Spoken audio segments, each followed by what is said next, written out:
She made more money than most CEOs and got more respect than Supreme Court justices. She ruled daytime TV for 25 years. Judge Judy wasn't just a TV show. It was a huge deal that turned Judith Shindlin into one of the most powerful women in entertainment. But here's what nobody talks about. At 82 years old, the woman who could make anyone be quiet with just one look now sits in huge mansions, so quiet you can hear the emptiness echo through the rooms. The same strong will that built her empire might have destroyed the relationships that mattered most. And the choice she made to become famous left scars that millions of dollars can't fix. What really happened to the judge who once had America listening to her every word? And why does the life she's living now look nothing like the success story we all believed? The truth is sadder than you'd ever imagine. Judith Susan Bloom wasn't born into power. She grew up in Brooklyn in 1942, the daughter of a dentist father she loved and a practical no-nonsense mother who taught her that words were cheap and actions told the real story. That lesson would shape everything that came after. But before the fame, before the millions, before America even knew her name, Judy was just another young lawyer trying to find her place in a world that didn't want women in courtrooms. After passing the New York bar in 1965, she got what looked like a solid job as a corporate lawyer for a makeup company. She was 23, ambitious, and ready to prove herself. But within 2 years, she realized something that would bother her for decades. She hated every minute of it. The work felt meaningless. The days dragged on, and deep down, she knew this wasn't what she was meant to do. So she made a choice that shocked everyone around her. She quit. Just walked away from a stable career to stay home with her 2 young children, Jamie and Adam. For 5 years, she tried to convince herself that being a full-time mother was enough, but it wasn't. The restlessness ate at her.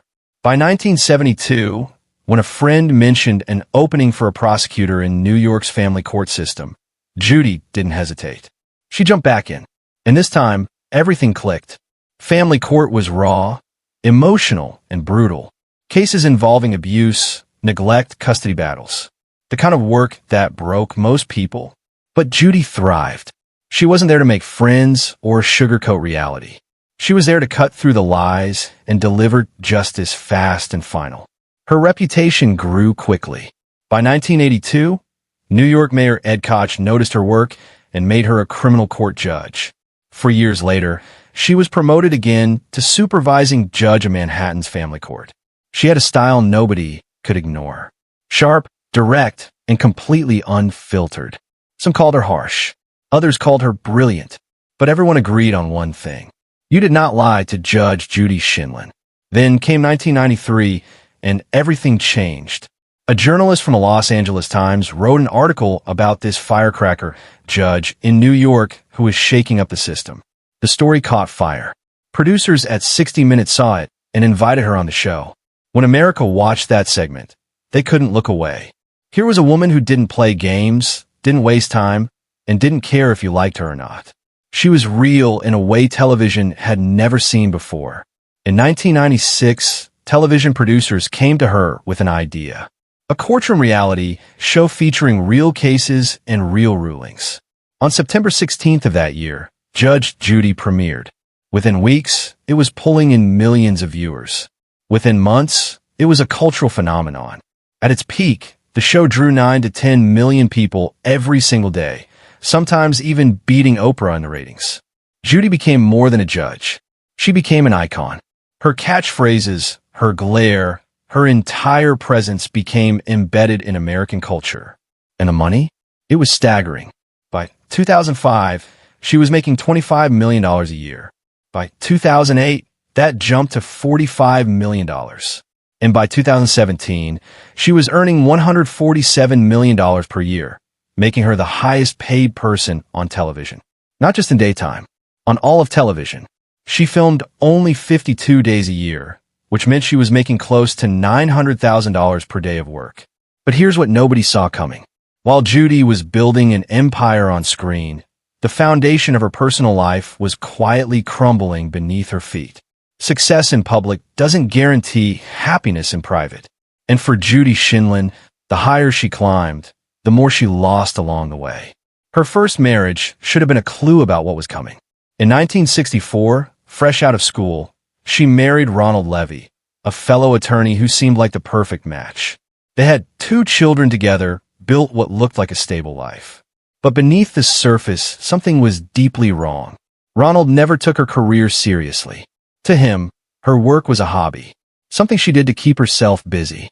The resentment built slowly, year after year, until the marriage finally collapsed in 1976. After 12 years together, she was suddenly a single mother, raising Jamie and Adam on her own while trying to build a legal career in a system designed to keep women out. The next year, she met Judith Shindlin, a defense attorney with a sharp mind and a personality that could match hers blow for blow. The chemistry was instant. They married in 1977 and seemed perfect for each other. Both were tough. Both understood the law. Both thrived under pressure. But even the strongest connections can break under the right kind of stress. In 1990, Judy's father died. Murray Blum was the man she called the greatest thing since sliced bread. Her hero, her anchor. When he passed, Judy crumbled. She needed Jerry to step up, to be there for her in a way he'd never had before. But Jerry didn't know how to give her what she needed. Frustrated and overwhelmed, Judy gave him an ultimatum. When Jerry responded with a challenge instead of compassion, she filed for divorce the very next day. The split shocked everyone.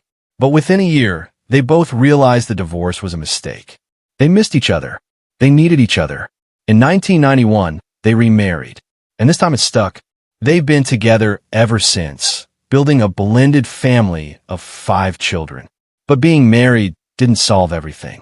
In fact, as Judge Judy exploded in popularity, Judy faced a problem that fame couldn't fix. She was never home.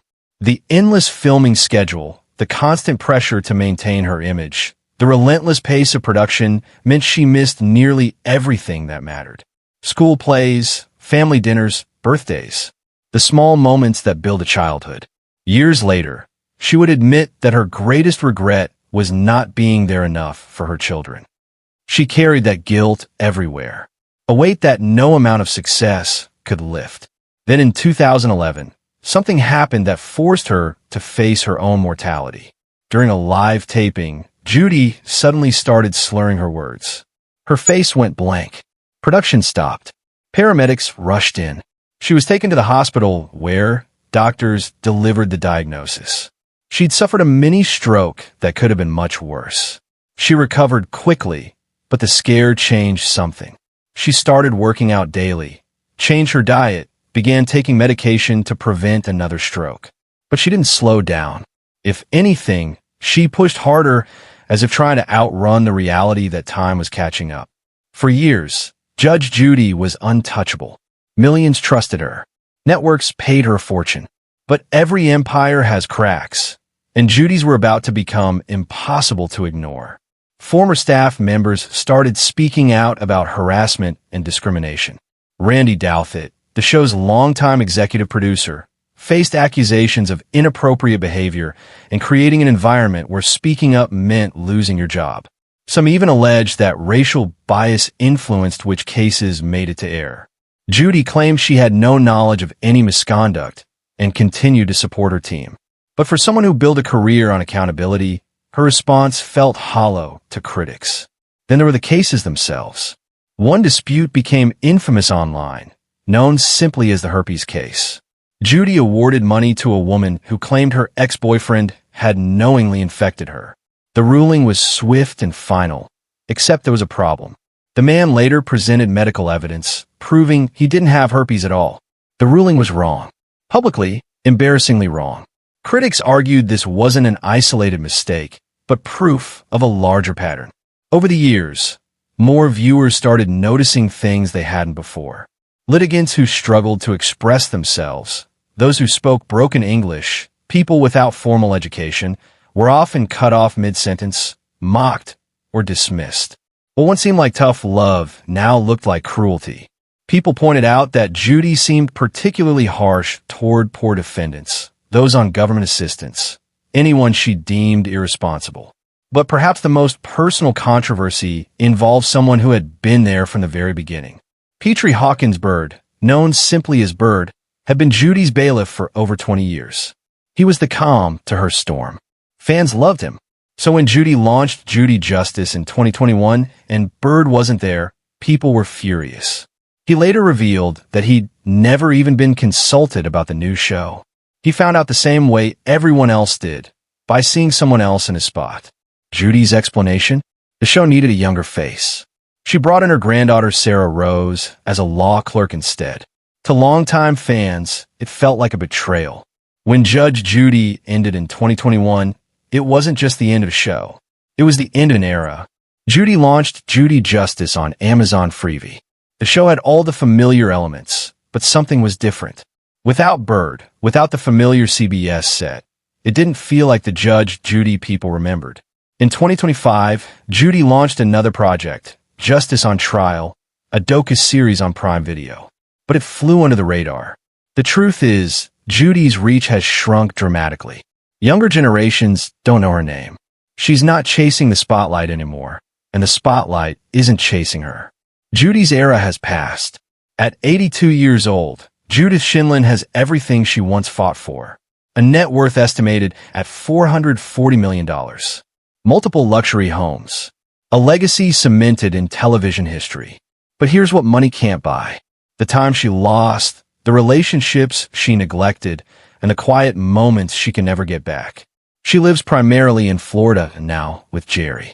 Behind the scenes, Judy deals with persistent fatigue. She requires regular medical checkups. Still, she refuses to stop working. Her 5 children are all grown now. They have their own careers, their own families, their own lives. Family gatherings are rare. The woman who once commanded a courtroom now sits in mansions where the silence is deafening. Sarah Rose revealed that despite Judy's tough exterior, there's a deep sadness underneath. Judy blames herself for prioritizing work over family. At 82, Judy Shindlin proved that a woman could dominate a male-driven industry. But she also proved something else. That success measured only in money and fame leaves you with mansions full of memories you never made and relationships you can't rebuild.